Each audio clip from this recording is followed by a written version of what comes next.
comme les bancs d'église. Hein. Mais ça, c'est bon, ça. Bon service.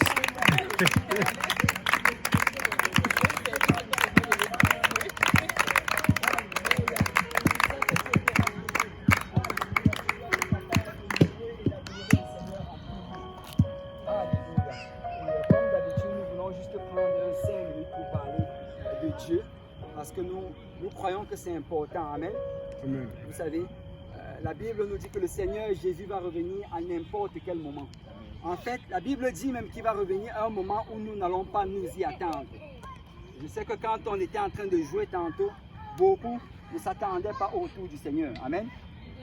J'ai vu, il y a certaines personnes qui lâchaient aller leur chair. On n'était pas dans l'attente. Nous devons réaliser en fait que le Seigneur peut revenir à tout moment. Amen. Amen. C'est pourquoi même pendant la pause, en plein on doit prendre un sermon pour parler de Dieu. Amen.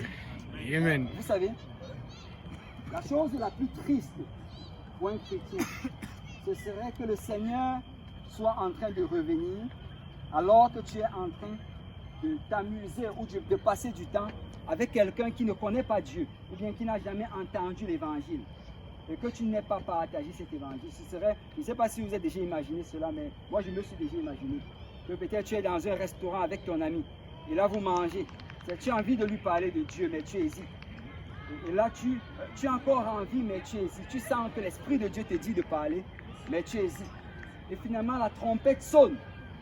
Et là, alors que tu es en train de monter, lui, il reste là, il te regarde. C'est moi, je crois que quand il va aller, s'il n'a pas servi Dieu, bien sûr, s'il va aller en enfer, vous savez, en enfer, il va te haïr, il va te détester. Parce que tu étais devant lui et tu ne lui as jamais parlé de Dieu. Et nous devons toujours prendre l'opportunité de parler de Dieu. Et donc, je vais juste parler du Seigneur. Je ne vais pas être très long, mais je voulais juste te dire ceci. Vous savez, la vie est très courte. Quand tu compares en fait la vie avec l'éternité, la vie d'un homme, ça dure en moyenne 70 ans, 80 ans. Mais l'éternité dure non pas 1000 ans, non pas 10 000 ans, non pas 100 000 ans. En fait, si tu veux évaluer l'éternité, il faut que tu prennes 100 millions d'années et que tu multiplies cela par 100 millions d'années et que tu continues comme ça jusqu'à l'infini. Parce que l'éternité, c'est infini. Donc si on doit comparer les choses, 70 ans sur la face de la terre et 100 000 fois des milliards et des milliards d'années, vous savez, c'est important que pendant les 70 ans qu'on est sur la face de la terre, on s'assure de préparer l'endroit où on va partir. Parce que quand nous allons mourir, ou bien si la trompette sonne, nous allons aller soit dans deux endroits.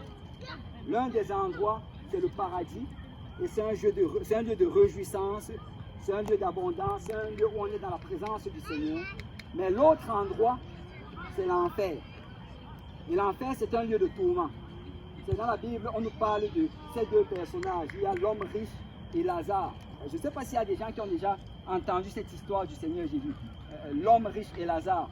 Et la Bible dit que l'homme riche vivait dans l'abondance. La Bible dit que chaque jour de sa vie était des jours de joie et de réjouissance. Il ne lui manquait de rien. De l'autre côté, Lazare était un homme pauvre qui était couché devant sa porte. Et le riche devait littéralement passer au-dessus de lui en sortant chaque matin pour aller faire ses activités. La Bible dit que l'homme riche est mort et Lazare également est mort. Et que quand Lazare est mort, les anges sont venus le prendre et on l'a emmené dans le sein d'Abraham qui représentait en fait le paradis. Mais quand l'homme riche est mort, il allait directement en enfer. Parce que quand nous mourrons, vous savez, il n'y a pas de purgatoire, il n'y a pas de lieu de repos. La Bible nous dit clairement que quand nous mourons, l'homme riche se trouvait directement en enfer. Et la Bible commence à te décrire comment était l'enfer. La Bible te dit qu'il était dans le tourment.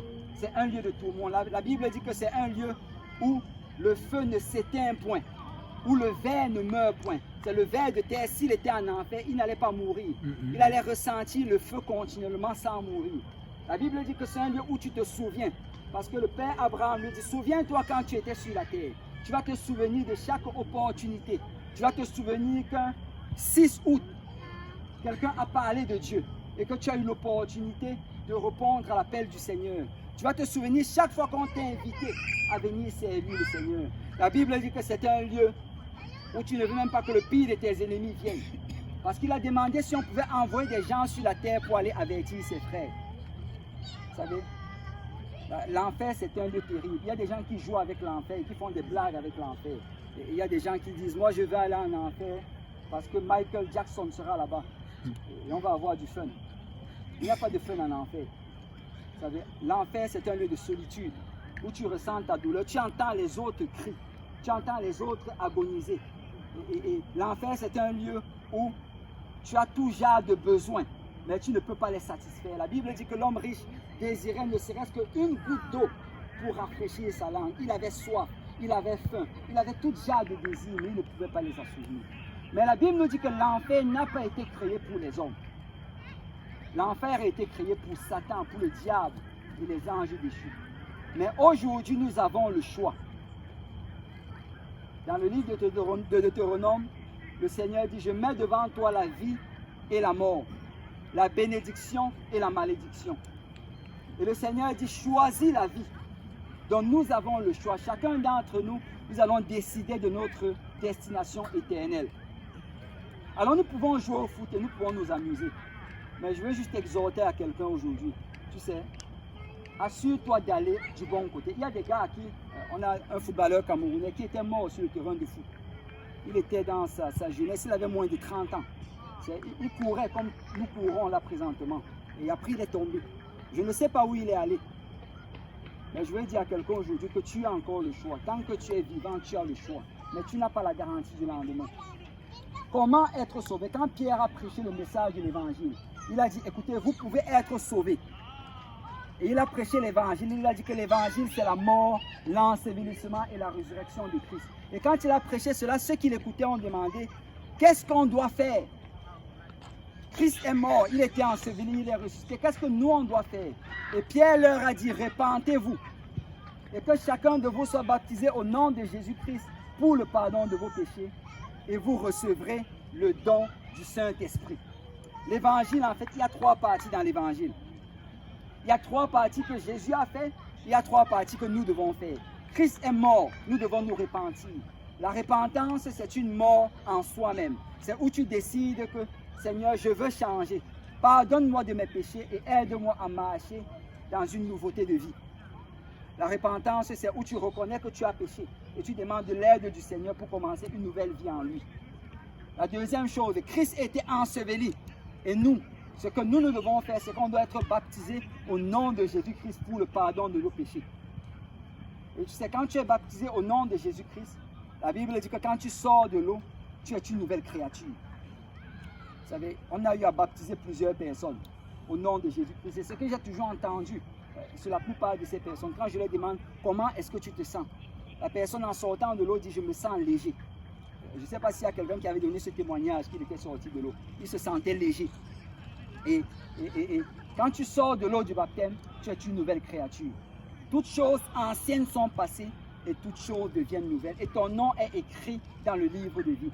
La troisième chose, Christ est ressuscité et nous devons être remplis du Saint-Esprit qui a en fait la puissance de vivre cette nouvelle vie. Et la Bible déclare également que quand le Seigneur va revenir, il va revenir pour son Église. Il va revenir pour ceux-là qui ont obéi à l'Évangile. Et si tu es ici aujourd'hui, tu n'as pas encore obéi à l'Évangile. Aujourd'hui même, tu n'as pas besoin de remettre au lendemain. Aujourd'hui même, tu peux te repentir. Tu peux être baptisé au nom de Jésus-Christ pour le pardon de tes péchés. En finissant ton message, Pierre a dit, sauvez-vous de cette génération perverse. Et ça, c'est mon cri de cœur pour quelqu'un aujourd'hui.